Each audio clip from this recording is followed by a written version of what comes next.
ओम श्री परमात्मने नमः। ओम श्री गुरुभ्यो नमः। ओम श्री ऋषिभ्यो नमः।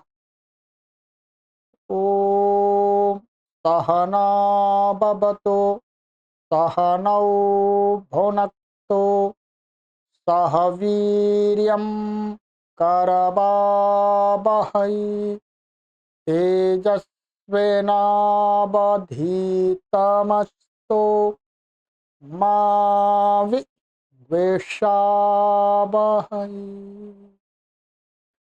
ओम शांति शांति शांति। सर्वेभ्यो नमः। देववाणी संस्कृतं यूट्यूब चलदृश्यं प्रति भवतां भवतीनां च हार्दं स्वागतम्। मित्रों, अष्टाध्यायी भाष्य प्रथमावृत्ति पाणिनीय प्राचीन व्याकरणम् अष्टमोऽध्यायः तृतीयः पादः कक्षा संख्या 38वीं 38वीं कक्षा को पढ़ेंगे आप 38 को। ठीक है, चलिएगा पुस्तक ओपन कर लीजिएगा। अधिक जानकारी के लिए यहाँ पर संपर्क कर सकते हैं आप। ये हमारा निःशुल्क संस्कृत शिक्षण केंद्र है।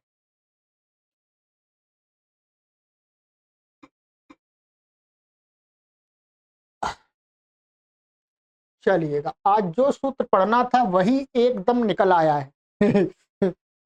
मुझे एकदम पता भी नहीं था कि यही निकलेगा।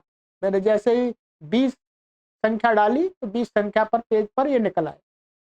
यही पढ़ना था जी, ये मैंने पढ़ा दिया था आपको। शीत तो हमारा हो गया था। ठीक है, चलिएगा, ये सभी संधि के सूत्र है, बहुत ही महत्वपूर्ण है। इनको अच्छी प्रकार से एक बार समझ लीजिएगा। ठीक है, नमो ह्रस्वादचि गमुण नित्यम। नमः पंचमी व्यक्ति एक वचनांतम, ह्रस्वात पंचमी व्यक्ति एक वचनांतम, अच्छी सप्तमी व्यक्ति एक वचनांतम, नमुट प्रथमा व्यक्ति एक वचनांतम, नित्यम प्रथमा व्यक्ति ही एक वचनांतम। अनुवृत्ति आ रही है पदस्य संहितायाम। ठीक है, अर्थ गामा इति गमुडित ऐसा ऐसा करेंगे, गामा इति गमुड इति उभयत्रापि प्रत्याहार ग्रहणम। उडिति प्रत्येकं नकारादिभिः संबध्यते। इतना समझ लेते। कहते हैं यहाँ पर ये क्या पढ़ा हुआ है, गम और गमुट गमुट। ये ड तो संधि से हो रहा है, ही है ये। ठीक है, कहते हैं गम और गमुट में क्या है, जो गम ये क्या है, प्रत्याहार है। प्रत्याहार क्या है, ञ म ङ नम। तो ङ से लेकर के ङ न 3 वर्ण आ रहे हैं। ञ म माने चवर्ग का 5वां और पवर्ग का 5वां, माने ञ म 2 छूट जाएंगे। ञ म और फिर ङ न, बाकी 3 वर्ग बच के उनके 5वें अक्षर आ जाएंगे। तो ण न म वो यम ण न ये 3 आ रहे हैं। ठीक है, तो कहते हैं अब यहाँ पर ये तो ठीक है, इसमें क्या, इसका अर्थ क्या हुआ, ङ ण और ये न। ठीक है, यहां पर कैसे समझना है, गमुट में उट इति प्रत्येकम नकारादि संबद्ध। इसमें गम में 3 आ गए, इसमें पीछे उट जोड़ दिया है। उड उड नहीं है, उटी है वास्तव में। उट जोड़ दिया है। तो अभी इसको इस वाले में जब करेंगे तो क्या हो जाएगा, मुट नुट नुट, ऐसा हो जाएगा। ठीक है, तो इस तीनों के साथ में संबंध करेगा ये उट। ह्रस्वात परो यो नम तदंतात पदात उत्तरस्य अचः नित्यम गमूढ़ आगमो भवति। कहते हैं ह्रस्व वर्ण से परे जो गम माने कोई ना हो, ना हो, ना हो, और उससे माने ऐसे ये पद के अंत में होने चाहिए ये वर्ग। फिर उससे उत्तर कोई क्या हो, दूसरा पद आएगा, पद का अंत यहाँ होगा तो दूसरा पद आएगा। दूसरे पद का पहला अक्षर क्या होना चाहिए, अच होना चाहिए। ठीक है, ये सप्तमी का अची है या षष्ठी बदल जाएगा आदेश के हिसाब से। तो उसको नित्य ही क्या है, नित्य ही गमुट आगमो भवती। गमुट का मतलब हो जाएगा यथाक्रम हो जाएंगे। नेभ्यो यथा संख्यम मुट णुट नुट इत्येते आगमा भवन्ति। माने नकारांत से उत्तर आजादी को मुट हो जाएगा, णकारांत से उत्तर आजादी को नुट हो जाएगा, नकारांत से उत्तर आजादी को नुट हो जाएगा, बस ये आगम हो जाएंगे। यहां पर नित्यम का अर्थ क्या है ये अभी समझ लेंगे। नित्यम का अर्थ यहां पर है प्रायः, मोस्टली। नित्यम का वैसे मोटा सा अर्थ क्या होता है, नित्य माने हमेशा, विदाउट ऑप्शन, परंतु ऐसा नहीं है। यहाँ क्या है, नित्यम का अर्थ लिए प्रायः। अभी उसको बता देंगे, टिप्पणी में देख लेंगे। ठीक है,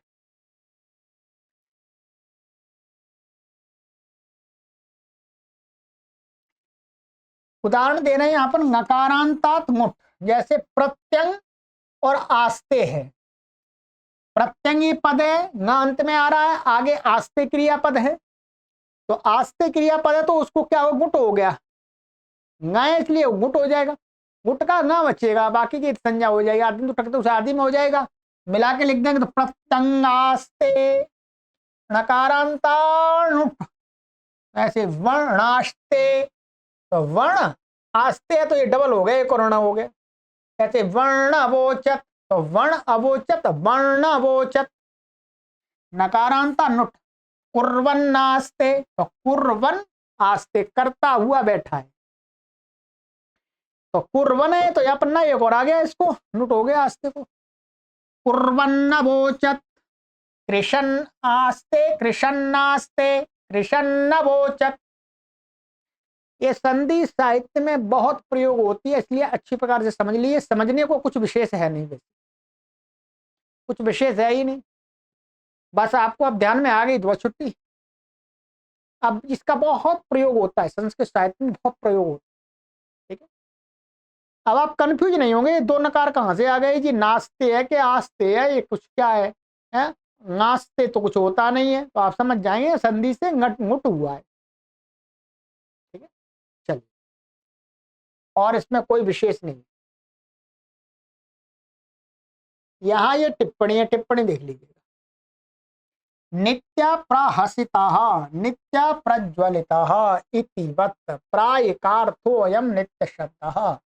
नित्य प्रहसिता का अर्थ क्या होता है, प्राय करके हंसता ही रहता है। ऐसा तो नहीं है कि वो 24 घंटे दिन रात हंसता ही रहे। नित्य बना, नित्य नित्य प्रहसिता एषः, हमेशा हंसता रहता, अर्थात जब देखो तब हंसता ही दिखता है। पर इसका अर्थ ये नहीं होता कि वो सोते भी हंसता है, जागते भी हंसता है, माने एक सेकंड भी शांत नहीं बैठता। तो नित्य माना ऐसे नित्य प्रज्वलिता, ये हमेशा जलती रहती है, ये दीपक जलता रहता है ज्वाला। इति प्राय का अर्थ हो यम नित्य शब्द, माने प्राय प्राय अर्थ वाला है। प्राय तेन क्वचित न भवति, इससे क्या हो जाता, कहीं पर ये नहीं होता। इसका ये बात कहां से आई है, महर्षि पाणिनि के सूत्र से निकल के आती है। महर्षि पाणिनि ने अपने सूत्र में ही नहीं प्रयोग किया। महर्षि पाणिनि ने ये यहां नित्य कह दिया और अपने ही सूत्र में इसका प्रयोग नहीं किया। यदि नित्य का अर्थ हमेशा ले लेते तो महर्षि पाणिनि को भी तो प्रयोग करना चाहिए था अपने सूत्र में। जैसे ये दिया है, अणुदित सवर्णस्य इति तिङन्ते इति च। अभी बता देंगे हम आपको। यहाँ महर्षि पाणिनि सूत्र पढ़ा है, यहाँ पर वास्तव में क्या है, ये अण और ये उदित है, ऐसा ही तो पद है इसका। अण और उदित से समास करते हैं, समास करने पर व्यक्ति का लुक आदि होकर के प्रत्यय लोप प्रत्यय लक्षण से क्या बन जाता है, पद बन जाता है। पद के अंत में यहाँ पर अणा है और आगे आ रहा है अच, तो महर्षि पाणिनि के यदि नित्य शब्द का अर्थ लेंगे नित्य हमेशा, तो यहाँ पर भी क्या होना चाहिए था, एक और अण होना चाहिए था, दो होने चाहिए था, अण न उड़ित ऐसा होना चाहिए था। यहाँ पर एक अण और ओ पर नहीं पड़ा, क्योंकि महर्षि पाणिनि जी जानते हैं कि भाई ये हमेशा नहीं होता, प्राय करके होता। इसी प्रकार से वहां पर दिया उणादयो बहुलम सूत्र है, उणादयो बाहुलम ये सूत्र है। यहाँ पर ऐसे और भी सूत्र है, ये तीसरे अध्याय के प्रथम तृतीय पाद का प्रथम सूत्र है। तो यहाँ पर उण आदय, तो उण है आदि है, तो उसको भी उण, तो दो उण होने चाहिए, उणादयो ऐसा होना चाहिए, नहीं तो नित्य ने प्राय करके ऐसे ही हम प्रयोग करते हैं। तिंगंते, कहीं तिंगंत का है, जैसे ये क्या है वास्तव में, तिंग प्लस अंते, अंत कर सकते हैं यहाँ पर, तिगंत या तिगंते जो भी है अंत है वास्तव में। अब ये यहाँ पर ये है, तो इसका मतलब यहाँ पर ये कोरंगा होना चाहिए था नित्य हो, तो तिंगंता, तिंगंता ऐसा होना चाहिए, तिंगंता ऐसा नहीं होता, एक ही गा होता है इसमें, तो यहाँ पर भी नहीं लगता। महर्षि पाणिनि जी देख रहे हैं। चलिए ये हो गया, समझा दी मैं टिप्पणी अच्छे से। माया ऊयो वो बा, माया पंचमी व्यक्ति वचनांतम, ऊयः षष्ठी व्यक्ति वचनांतम, वाह प्रथमा व्यक्ति वचनांतम, वाह अव्यय पदम। अनुवृत्ति है अच्छी संहितायाम। अर्थ मया उत्तरस्य ऊयो विकल्पेन वकारादेशो भवति अच्छी परतः। कहते हैं मय से उत्तर, मय ये प्रत्याहार है, ध्यान रखेंगे, मय क्या है, ये प्रत्याहार ले लिया, माने मय से आप कहां से लेंगे, यहाँ मां से आ जाएगा, यहाँ मां फिर कप्पा या वहां तक आएगा, तो मय उससे मय प्रत्याहार वर्ण से उत्तर उय ये निपात है, इसको विकल्प से वकार आदेश हो जाता है इसको। अभी बताएंगे इसका क्यों हो रहा है। जैसे ये है शम और उ और अस्तु वेदी, ये वस्तुतः अलग अलग करेंगे तो क्या है, शम, शम ये अव्यय कल्याणकारी अर्थ, उ ये भी निपात है अव्यय, ये वास्तव में क्या है उ है, इसको तो संज्ञा हो जाती है, उ बचता है। आगे क्या आ रहा है, अस्तु। अब ये मई में आ गया, मई में आ गया, मई में ना मय में, मय प्रत्याहार में, और उ आ गया, आगे अच्छा आ गया, ठीक है। तो इसको विकल्प से क्या हो जाएगा, वकार आदेश हो जाएगा, क्या हो जाएगा वो, तो क्या बन जाएगा, सम अस्तु वेदी, ये तो नहीं हुआ और हो गया आदेश, तो वो समस्तु वेदी, ठीक है। अब आपके मन में ये आ सकता है, इसी उदाहरण पर समझ लेते, फिर आराम से आगे भी समझेंगे कि यहां पर तो इको एणची भी लग जाता, क्या लग जाता, इको एणची, भाई आगे अच्छा आ रहा है, इको एणची लग जाता तो भी तो हो जाता। और इको एणची की जो संधि है, वो संधि ऐसी तो नहीं है कि नित्य है, ऐच्छिक संधि है।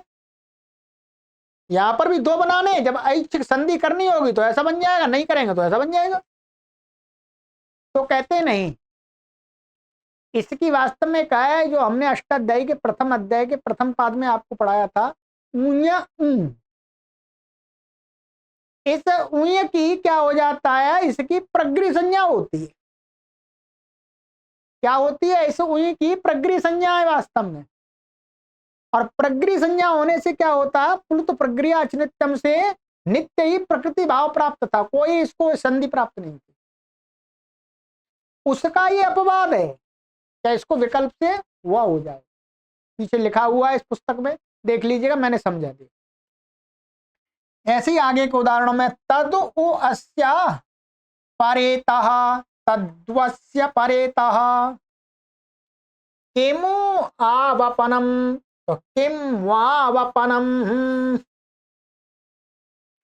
ठीक है जी, ये हो गई। चलिए ये लिखा हुआ वो मैंने सारे सूत्र आपको समझा दिए, ऊंया ऊ से प्रकृति संज्ञा हुई है, अतः प्लस प्रक्रिया अचनितम से इसको प्रकृति भाव प्राप्त था। प्रकृति भाव होने से कोई चीज का यणादेश प्राप्त नहीं था। ए तदर्थ यह सूत्र बना दिया कि भाई इसको तो विकल्प से यणादेश वह कर दो चाहे यणादेश कर दो, एक ही बात है। आइएगा, ये हो गया। बहुत महत्वपूर्ण सूत्र आ रहे हैं अब। विसर्जनीयस्य सह, विसर्जनीयस्य षष्ठी व्यक्ति योजनांतम सह प्रथमा व्यक्ति योजनांतम अनुवृत्ति है संहितायाम। और खरवसानी और विसर्जनीय से क्या है तथा खरी अनुवर्तते मंडूक प्लुतकत्या। वहां खरवसानी और विसर्जनीय से क्या ला रहे, खरी ले आए अकेला, माने एक खर है सप्तमी का है तो हमने इसमें अपने आप से खरी जोड़ दिया। इसकी अनुवृत्ति मंडूक प्लुतकत्ती से लाए थे क्योंकि अभी बीच में तो उसको हटा दिया। अर्थ खरे परतो विसर्जनीय सकार आदेशो भवति। कहते हैं खर प्रत्याहारांतर्गत वर्ण के परे रहते कोई विसर्ग होगा पूर्व में तो उसको सकार आदेश हो जाता है। अनेक बार लगा दिया है। वैसे मैंने आपको संस्कृत के अनुवाद सिखाए थे, उसमें भी ये संधि पढ़ाई थी। और ध्यान रखेंगे प्रौढ़ साहित्य में विसर्ग आपको नहीं कम मिलेगा, सही मिलेगा। ये सूत्र का नियम घट रहा होगा तो अब बस इसमें कोई विशेष नहीं है, मैं उदाहरण पढ़ के बता देता हूं आपको। वृक्ष छादयति, वृक्ष छादयति, ये खर मिल गया, विसर्ग है यहाँ पर तो, और फिर बाद में अष्टु लग गया, अष्टित हो गया। प्लक्ष छादयति, वृक्ष ठकारा अष्टु लग गया। प्लक्ष ठकारः, वृक्ष ठकारः, ठीक है। प्लक्षस्थकारः वृक्षश्चिनोति, प्लक्षश्चिनोति वृक्षष्टीकते, प्लक्षष्टीकते वृक्षस्तरति, प्लक्षस्तरति।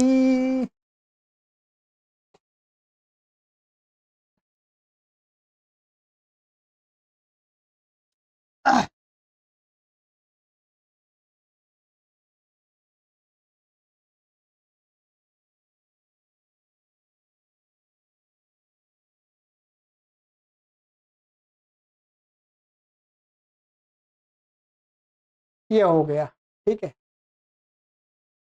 तो ये आप ध्यान रखेंगे। अब इसके अपवाद या विकल्प आदि जो भी वो चलेंगे, ध्यान रखें। अच्छा है सूत्र खर के परे रहते प्राय करके, मन प्राय नित्य ही हम क्या करते हैं, है तो ऐच्छिक संधि है भी, परंतु जो प्रौढ़ साहित्य पढ़ेंगे वहां विसर्ग ही मिलेगा आपको, खर परे होगा तो। आगे वाली जो सूत्र हैं उनको विषय छोड़ करके यदि वो उनसे कोई कार्य प्राप्त है तो फिर वो होगा। शरपरे विसर्जनीय, शरपरे सप्तमी व्यक्ति एक वचनांतम विसर्जनीय, प्रथमा व्यक्ति एक वचनांतम। शरपरो यस्मात् सः शरपरः तस्मिन् शरपरे बहुव्रीहि। शरीर प्रत्याहार है आपका, शर प्रत्याहार में 3 वर्ण आ जाएंगे, श श स। तो कहते हैं ऐसा खर, खर का ये विशेषण बनाया, माने ऐसा खर जिसके बाद में शर, माने इनमें तीनों सकारों में से कोई श हो तो क्या हो जाएगा, उस विसर्ग को फिर दोबारा विसर्ग हो जाएगा, सकार नहीं हो। अनुवृत्ति इसमें आ रही है विसर्जनीय संहितायाम पूर्वक खरीति अनुवर्तते मन मंडू प्रतिगति से। अर्थ शर्परे खरी परतो विसर्जनीय विसर्जनीयादेशो भवति। शर परक खर के परे रहते विसर्जनीय को विसर्जनीय आदेश होता है। विसर्ग या विसर्जनीय एक ही है, ठीक है, अलग अलग नहीं है, आदेश होता है। तो वही देखिएगा शशः क्षुरम। अब यहां पर क्या है, सकार ऊपर वाले सूत्र से प्राप्त होता तो विसर्ग को विसर्ग कर दिया, क्योंकि यहां पर ये क्या आ रहा है, इसमें क प्लस श प्लस उ, यही तो क्षु। तो शर परक खर है तो ये जहां विसर्ग है, विसर्ग को विसर्ग ही कर दिया। पुरुषः क्षुरम अद्भिप्सातम वासः क्षौमम। पुरुषः सरुः घना घनः क्षोभणश्चर्षणीनाम्। ठीक है। अब यहां पर ये लिखा हुआ है विसर्जनीय को विसर्जनीय कहने से पूर्व सूत्र से प्राप्त सत्व विसर्जनीय से स, और आगे आ रहा है कुप्पो कपौच, ध्यान रखें, कुप्पो कपौच से प्राप्त जिह्वा मूली तथा उपदमानी है। ये आगे जानेंगे आप, कुप्पो इससे जिह्वा मूली और उपदमानी होता है। तो वो अब नहीं होंगे इसके विषय में, जिस विषय में ये सूत्र लगेगा उस विषय में ना तो विसर्जनीय से सह लगेगा और ना लगेगा कुप्पो कपौच। ठीक है जी।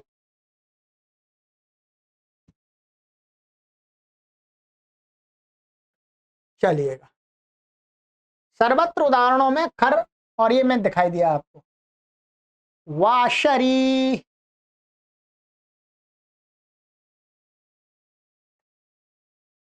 वा अव्यय पदम शरी सप्तमी व्यक्ति एक वचनांतम विसर्जनीय विसर्जनीय संहितायाम अर्थ विसर्जनीय विकल्पेन विसर्जनीयादेशो भवति शरी परतः। विसर्जनीय को विकल्प से विसर्ग आदेश होता है, शर परे हो तो शर का वही अर्थ है। अब खर पर अक्षर नहीं चाहिए, अब सीधा शर हो, जैसे वृक्ष शेते, तो यहाँ पर श आ गया ये, तो विसर्जनीय से सह से यहाँ पर क्या था, नित्य शत्रु प्राप्त था, तो विकल्प कर दिया।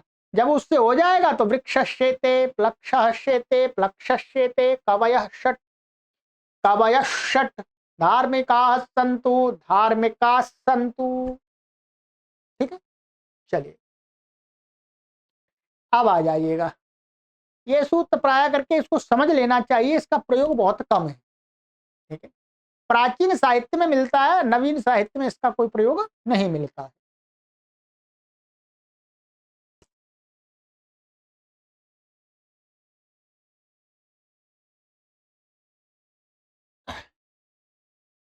कुप्पोः कपौच, कुप्पो सप्तमी व्यक्ति वचनांतम, कापौ प्रथमा व्यक्ति वचनांतम। ये क्या है, ये हम बता देंगे आपको। चाव्यापदम समास पुष्ट पुष्ट कुपू तयोः कुप्पो इतरेतर द्वंद्वः अनुवृत्ति विसर्जनीय विसर्जनीय संहितायाम, इनका ये अनुवृत्ति आ रही है। कवर्गे पवर्गे च परतो विसर्जनीय यथा संख्यम, इसको बोलते हैं जिह्वा मूलीय और इसको बोलते हैं उपदमानीय। इत्येतावादेशौ भवतः चकारात विसर्जनीयश्च, और चकार से विसर्ग को विसर्ग ही हो जाता है। ठीक है, अब समझिएगा, कवर्ग और पवर्ग, वस्तुतः कवर्ग और पवर्ग में पूरे अक्षर नहीं आएंगे, केवल पहले और दूसरे ही आएंगे। क्यों? क्योंकि ये विसर्ग को कुछ कर रहा है, तो जो विसर्ग होता है वो तो क्या, वर्ग के पहले और दूसरे में, खरी में माने खर, खर के अंतर्गत जो कवर्ग और पवर्ग के अक्षर आएंगे तो वही आते हैं पहले दूसरे, उनके परे रहते। यदि विसर्ग है उसके बाद में का खा परे हैं, और यदि विसर्ग है उसके बाद में प फा परे है, तो का अथवा ख परे होगा तो जो विसर्ग है उसको क्या हो जाएगा, ऐसा चिन्ह हो जाएगा, और उसको बोलेंगे जिह्वा मूलीय। चिन्ह दोनों का एक सा ही होगा, उच्चारण में भेद होता है। आगे का या खा आता है तो विसर्ग की ध्वनि परिवर्तित हो जाती है अपने आप ही। आगे पा या फा आता है तो विसर्ग की ध्वनि अपने आप ही परिवर्तित हो जाती है। ठीक है, तो और जो पवर्ग होगा तो उसको पद्मानी बोलेंगे, ऐसा चिन्ह लगेगा। ये आदेश हो जाते हैं। चकारात से, चकार से क्या हो जाता है, विसर्ग को विसर्ग ही हो जाता है, विसर्जनीय को विसर्जन। अब उदाहरण देखिए,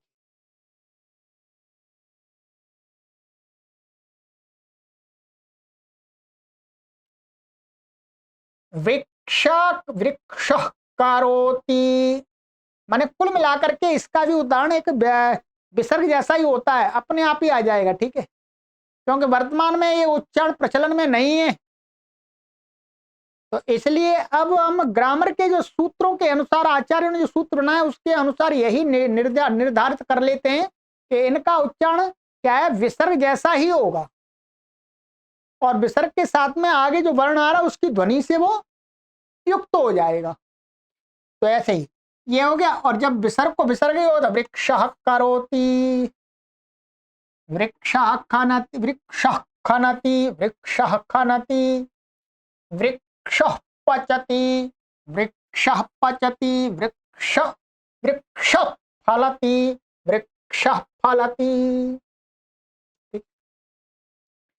अब ध्यान रखेंगे, चिन्ह ये अपने आप मालूम पड़ जाएगा। यदि क या ख आ रहा है आगे, तो ये जो क्या है, ये हो जाएगा जिह्वा मूल इसका नाम।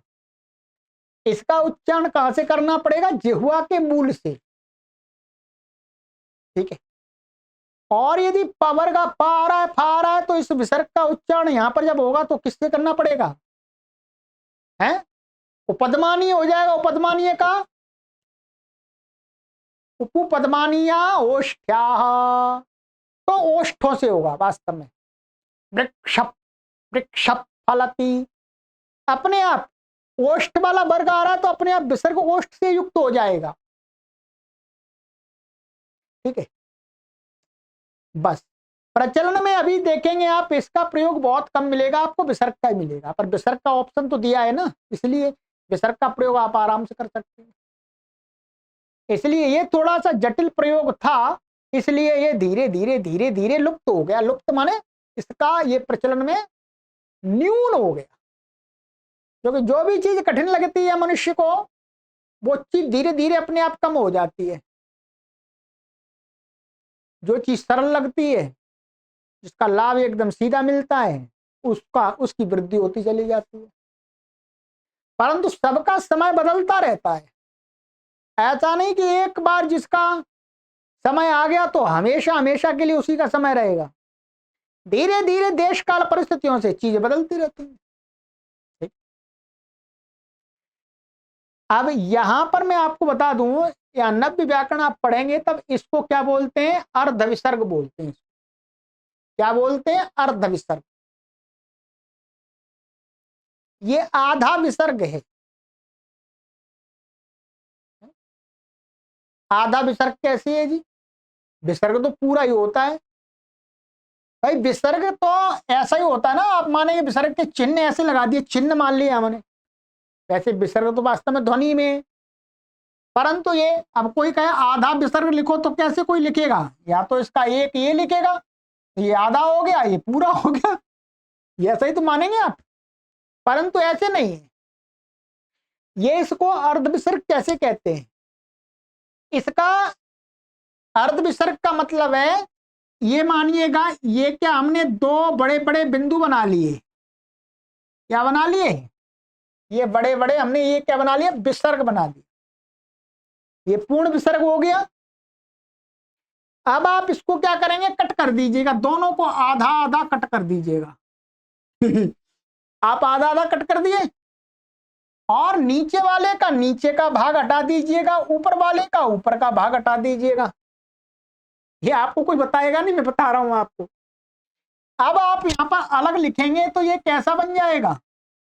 ये ऐसा तो बनेगा। तो ये आधा विसर्ग हो गया भाई, आधा तो हटा दिया हमने और आधा बच गया, इसलिए इसको अर्ध विसर्ग बोलते। ठीक है, क्या बोलते हैं? अर्ध विसर्ग इसलिए बोलते। ऐसे ये भी अर्ध विसर्ग। पूरा विसर्ग होगा तो पूरी पूरी लगाएंगे। अब आप अपने विद्यार्थियों को भी बता दें, कैसे आपको शायद कहीं पुस्तक में ये ऐसा लिखा हुआ नहीं मिलेगा, क्योंकि तो लोग बताते नहीं, ऐसे बोल देते हैं अर्ध विसर्ग है। पर अर्ध विसर्ग इसको क्यों कहते हैं, उसका कारण क्या है? तो उसका कारण ये है कि पूरा विसर्ग को हम काट करके आधा नीचे वाले का नीचे भाग हटा देते हैं, ऊपर वाले का ऊपर का भाग हटा देते हैं, बीच वाला रख लेते हैं और कहते हैं लो जी ये अर्ध विसर्ग है। ठीक है, आपको 1 करोड़ रुपए की बात बताई है मैंने ठीक है, 1 करोड़ रुपए की बात।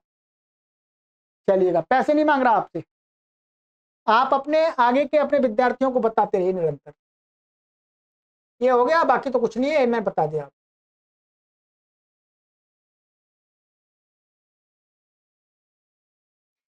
सोपदादौ सः प्रथमा व्यक्ति वचनान्तम्, अपदादौ सप्तमी व्यक्ति एकवचनान्तम्, पदस्य आदि पदादि षष्ठी तत्पुरुषः, न पदादिरपदादिः तस्मिन् पदादौ नै तत्पुरुषः।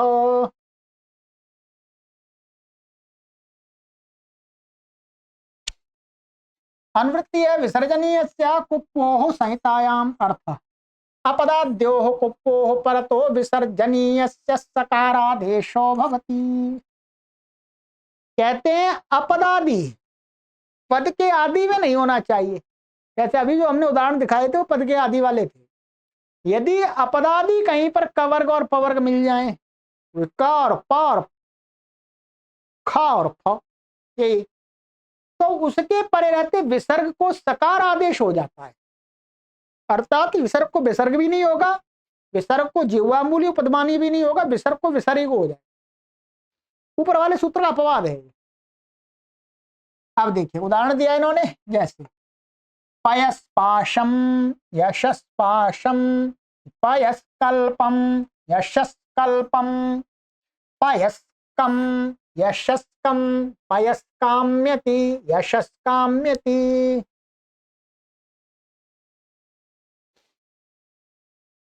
ये वस्तुतः क्या है, ये प्रत्यय है, इसमें पाश प्रत्यय, कल्प प्रत्यय और ये क प्रत्यय है, ये काम्यच प्रत्यय है। अब ये प्रत्यय, ये पयस और यशस शब्द है। तो जो प्रत्यय है, प्रत्यय क्या है, प्रत्यय का जो मिलेगा, ये तो कोई इसकी पद संज्ञा तो है नहीं, ये तो अपदादि है। तो इसलिए यहां पर क्या होगा, ये पयस है और यहां पर पीछे याप्य पाशप लिखा हुआ, मैं दिखा दूंगा, याप्य पाशप से पाशप प्रत्यय हो गया निंदा के अर्थ में। ठीक है, एक मिनट, अर्थ उसका देखना पड़ेगा क्या अर्थ है।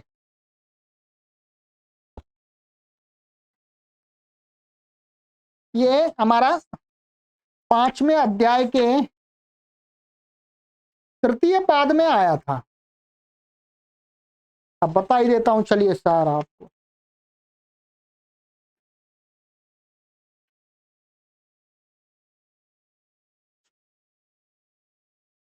निंदा ही है, ठीक है। यहाँ पे 5-3-47वां सूत्र है। निंदा के अर्थ में वर्तमान प्रातिपदिक से पाशप प्रत्यय होता है। तो अब ये क्या है, अब यहाँ पर पाशप, ये क्षमा कीजिए, पाशप प्रत्यय होता है, इत संज्ञा हो जाए, पाश हो जाए। अब स्वादि सर्वनाम स्थाने से इसके पहले तो इसकी पद संज्ञा हो गई, पद संज्ञा होने से सजुषो रू से इसको रू हो गया, रवचा खरवसानी और विसर्जनीय से इसको क्या हो गया, विसर्ग हो गया। अब यहां पर क्या था, ऊपर वाले सूत्र से मना कर दिया था, यहाँ विकल्प से यहाँ पे विसर्ग अथवा एक पक्ष में उपदमानीय भी रह सकता था। तो उपदमानीय हट जाएगा, विसर्ग भी हट जाएगा, सही हो जाएगा बस। तो ये सा हो गया इसको विसर्ग को। तो पयस पायसम इसी प्रकार से आ गए हैं सारे, ये कल्प प्रत्यय है, ठीक है। और ये कन प्रत्यय अल्प आदि अर्थ में ये काम्यच प्रत्यय है, ठीक है, पय शब्द से ये लिखा हुआ है। याप्य पाशप ईशा द समाप्त कल्प देश देशी प्राग बात का से का हो जाए, काम्य से काम्यच प्रत्यय हुआ है, तो ये हो गया, मैंने बता दिया आपको, ठीक। चलिए आगे, इणः शाह, इणः पंचमी व्यक्ति वचनांतम, शाह प्रथमा व्यक्ति वचनांतम, अनुवृत्ति अपदादौ कुप्पो विसर्जनीयस्य संहितायाम। अर्थ इणा उत्तरस्य विसर्जनीयस्य शकारादेशो भवति अपदाद्योः कुप्पोः परतः। कहते हैं इण से उत्तर, इण ये प्रत्यार है, इण से उत्तर जो विसर्ग होगा उसको मूर्धन्य शकार हो जाएगा, परंतु कब, अपदादि कवर्ग और पवर्ग के परे रहते। पूर्व वाले सूत्र से क्या प्राप्त हो रहा था, पूर्व वाले सूत्र से सा प्राप्त हो रहा था, तो उसको मूर्धन्य कर दे तो क्या हो जाएगा, सर्पिष्पासम। तो प्रक्रिया वही है, पाश प्रत्यय आदि वही है, शब्द ये इण आ रहा है, ई आ गया बस। ऐसे यजुष्पासम सर्पिष्कल्पम यजुष्कल्पम, ठीक है, सर्पिष्कम यजुष्कम सर्पिष्काम्यति यजुष्काम्यति। तो तो पहले क्या है, ये यजुस और ये सर्पिस आदि दंत सकार आदि शब्द हैं, तो प्रत्यय हो जाएगा पूर्वत, इसको पहले सस तो रू से रू होगा, विसर्ग खरबसानी और विसर्जनीय से विसर्ग हो जाएगा, फिर दोबारा इस सूत्र से मूर्धन्य श हो जाएगा। ठीक है, सिद्धियों में कुछ भी नहीं करना, सर्पिस यजुष के सकार को विसर्जन्य होकर के शब्द हो गया। चल, अब यहां पर ये कहते हैं कि यहां, अच्छा, यहां से आगे श तथा स दोनों की अनुवृत्ति चलती है, ध्यान रखेंगे। ऊपर से स भी आ रहा है और इससे श आ गया। सो ध्यान रखें, सो इण आगे कुछ कहेंगे, यदि इण से उत्तर विसर्जनीय जहां होगा वहां तो श होगा, अपने आप स का संबंध लगेगा, तथा अन्यत्र स होता जाएगा विसर्ग को, ऐसा संबंध लगेगा, ऐसा जाने। तद्वत ही अनुवृत्ति हम दिखाएंगे, जिस सूत्र में जैसी आवश्यकता होगी तो कहीं पर इसकी अनुवृत्ति दिखाई जाएगी, कहीं पर इसकी दिखाई जाएगी, अर्थ के अनुसार।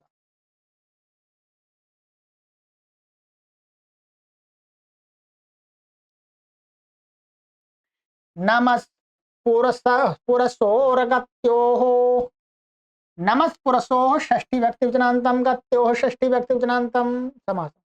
नम इत्यत्र इतरेतर योग द्वंद्व, तो नमश्च पुरश्च नमस्पुरसौ तयोः नमस्पुरसोः। अनुवृत्ति सा कुप्पो विसर्जनीयस्य पदस्य संहितायाम्, अर्थ नमस्पुरस इत्येतयोर् गतिसंज्ञकयोर् विसर्जनीयस्य सकारादेशो भवति कुप्पोः परतः। कह रहे नमस और पुरस इन दोनों की गति संज्ञा, मान ये जब गति संज्ञक होंगे, नमस की और पुरस की जब गति संज्ञा होगी, तब उन दोनों को कहते हैं, उनका जो विसर्ग होगा, जो सकार है इनमें, उनके सकार को पहले रू और रू को फिर विसर्ग हो जाएगा, उस विसर्ग को सकार हो जाता, कुप्पो पड़ता, कवर्ग और पवर्ग के पद। यहां पर अपदादि पदादि को कोई चक्कर नहीं है, जैसे नमस्कर्ता नमस्कर्तुम नमस्कर्तव्यम, पुरस्कर्ता पुरस्कर्तुम पुरस्कर्तव्यम। यहां पर क्या है, ये दिखाया है साक्षात प्रवृत्ति नीच से, नमस की क्या है, साक्षात प्रवृत्ति नीच से क्रिया के योग में इसकी क्या है, गति संज्ञा होती है, और पुरस की पूर्व अव्ययम से गति संज्ञा होती है, तो ये गति संज्ञक है। तो यहाँ वस्तुतः ये जैसा था वैसा का वैसा ही बन गया, पहले ये नमस था ऐसा, आगे करता आ गया आपका, पहले इसको रू हो गया, ठीक है, रा, फिर खरवसानी और विसर्जनीय विसर्ग हो गया इसको, फिर दोबारा इस सूत्र से सा हो गया, मैंने वहीं का वहीं लाके रख दिया। अब देखिए यहाँ पर ये विसर्ग से पहले आ है, इण नहीं है, इसलिए दंत सकार हो रहा है। ठीक है, चलिए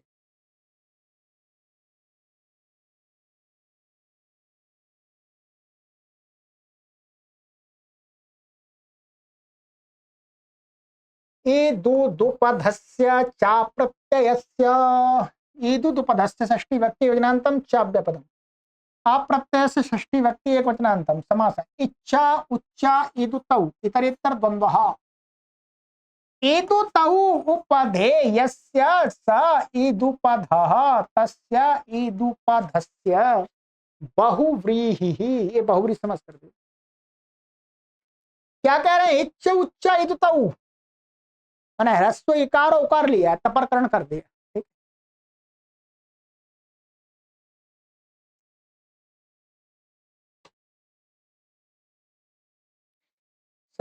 न प्रत्यय प्रत्यय तस्य प्रत्ययस्य, जो प्रत्यय नहीं है निषेध कर दिया, नहीं तत्पुरुष कर दिया। अनुवृत्ति शाक उपो विसर्जनीय से संहितायाम, अर्थ इकारोपधस्य उकारोपधस्य च प्रत्ययस्य विसर्जनीयस्य शकारादेशो भवति कुप्पोः परतः। अब देखिए अपने आप ही क्या है, इकार उकार तो इनके अंतर्गत आते हैं, इसलिए शकार होगा।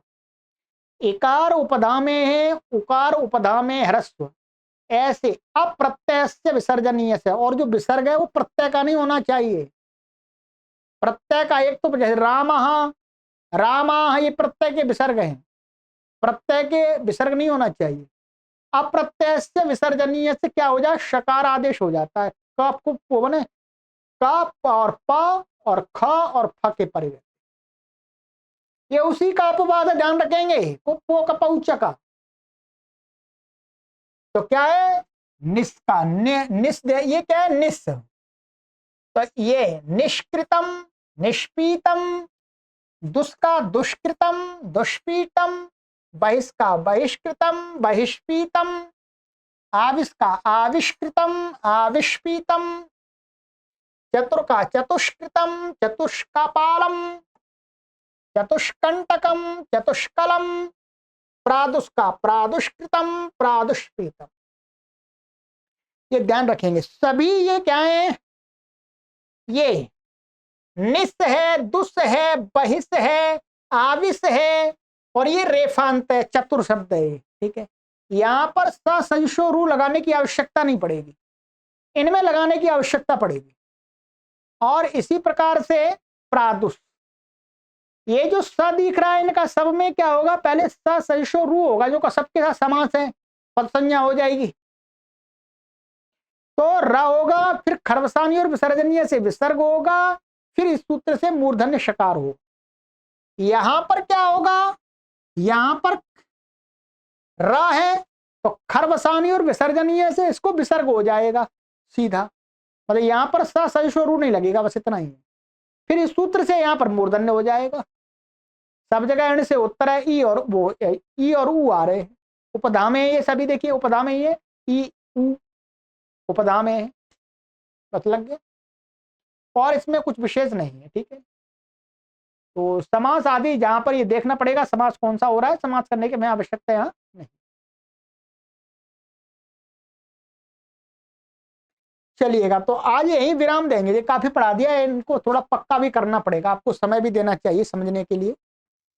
हमारे लगभग आज 10 सूत्र के करीब हो गए, 10 काफी कर लिया हमने। हमने आपको पढ़ाया है 32 9 और 10 पढ़ा दिए फिक्स। अब ध्यान रखेंगे हमारे सभी पाठक, अब परीक्षा की तैयारी भी करना आरंभ कर दें। हमने भी बोलना चालू कर दिया परीक्षा की तैयारी, अब आपको भी भाई इसको प्रथमावृत्ति के 8 अध्यायों के अंतिम अध्याय की परीक्षा आपको बहुत प्रसन्नता दे रही होगी, मुझे भी दे रही है।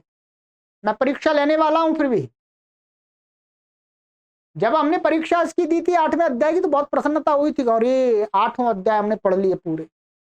महर्षि पाणिनि के 4000 सूत्रों को एक बार पढ़ लिया, बहुत प्रसन्नता होती है, बहुत कुछ आ जाता है मित्रों। यदि वर्तमान में हमारे सभी संस्कृत के पाठक वृंद एक बार इसी प्रथा पहली वृत्ति को ही पढ़ लें तो भी उनका व्याकरण बहुत अच्छा हो जाएगा।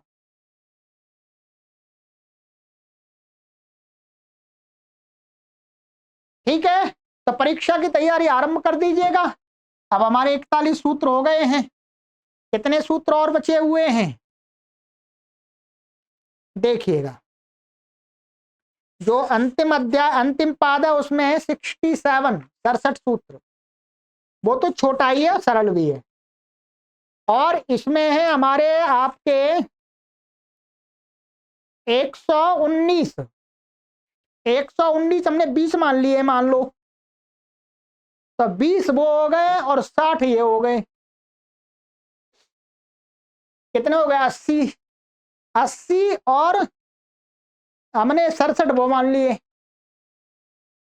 तो 146 सूत्र लगभग हैं, 145 मान लो, 145 सूत्र हैं, 10-10 का भी एवरेज लगा लेंगे तो 15 कक्षाओं में पूर्ण हो जाएंगे। 15 कक्षाओं में पहले तैयारी करिएगा। और भी आज हमारी कितनी कक्षा हो गई, 38 हो गई, तो ठीक है, लगभग हमारा 55 कक्षाओं में ये अध्याय समाप्त होना चाहिए, 55 से 60 के अंदर।